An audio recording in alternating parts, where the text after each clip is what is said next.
Hoy nos vamos a sumergir en la vida de alguien realmente extraordinaria, la Madre Antonia Serini. Su historia es una de esas historias de fe, de una perseverancia que parece desafiar todo hasta lo imposible. Y aquí va la gran pregunta, ¿no? ¿Cómo es que una sola mujer enfrentándose a todo, y cuando digo todo me refiero a la guerra, a enfermedades graves, incluso a la traición, cómo no solo logró seguir adelante, sino que además construyó algo tan grande que sigue vivo hoy en día? Para entenderla, tenemos que viajar en el tiempo. Vámonos a Castellanza, un pueblito en Italia. Imaginen una familia humilde, de esas donde el trabajo y la fe no son solo valores, son literalmente el pan de cada día. Ahí es donde empieza todo. Antonia nació en 1839 y su familia, fíjense qué curioso, tenía un parecido increíble con la Sagrada Familia. El papá, carpintero. La mamá, ama de casa. ¿Le suena? Pero esto es más que una simple coincidencia. Es que esos valores que vivió desde chiquita, la armonía, el amor por el trabajo, una fe muy profunda, se convirtieron en los cimientos, ¿saben? La base sólida sobre la que después iba a construir toda su vida y su obra. Y muy joven, a los 16 años, 16, sintió ese llamado a la vida religiosa. Y no lo dudó. Se unió a las hermanas vicentinas, que eran muy conocidas por su trabajo ayudando en los hospitales. Pero ojo, si alguien piensa que a partir de ahí todo fue fácil, se equivoca. Su camino no fue para nada una línea recta. Fue más bien como una odisea, una verdadera travesía de fe, llena de curvas y desvíos, mientras buscaba entender cuál era su verdadera misión en este mundo. Y la vida no le dio tiempo ni de acomodarse. Su compromiso se puso a prueba casi al instante. Pensemos que en esa época el norte de Italia era un campo de batalla, y de repente su trabajo se transformó. Ya no era un hospital normal, era un hospital de campaña, en plena guerra. Y fue ahí, justo en medio del dolor y el sufrimiento de los soldados, donde su espíritu se forjó de verdad. Se entregó por completo al trabajo y a la oración.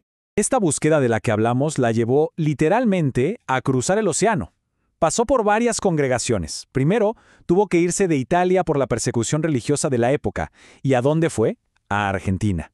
Allá tuvo un nuevo comienzo, y cada paso que dio, ya sea cuidando niñas huérfanas o siendo maestra de novicias, fue como una pieza más del rompecabezas.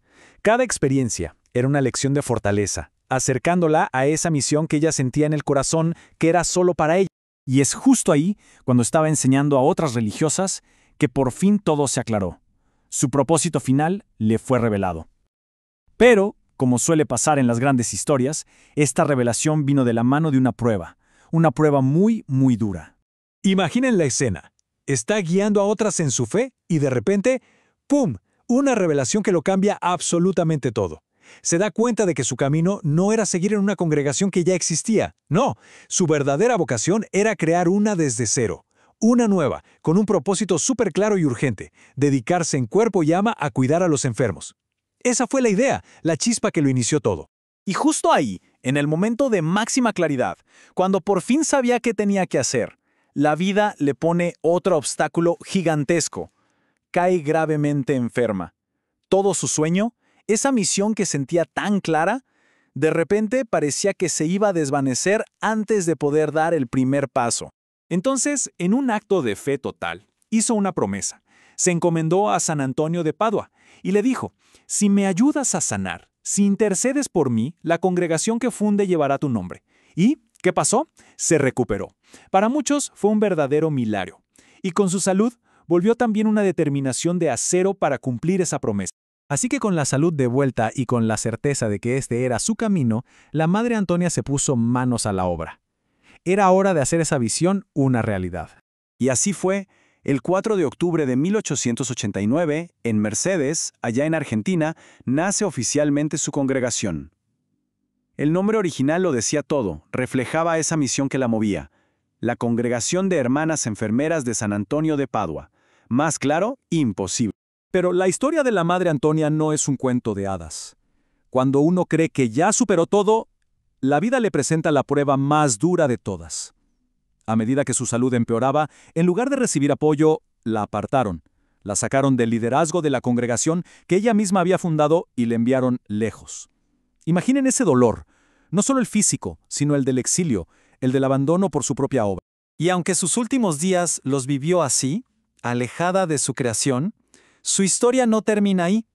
De hecho, su verdadero legado apenas estaba por comenzar. Ella fallece en 1911, pero esa semilla que plantó con tanto esfuerzo no murió con ella. Al contrario, echó raíces y creció con una fuerza increíble.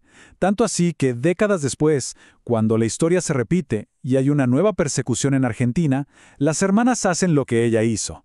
Cruzan fronteras. Y en 1956, su misión llega a Colombia.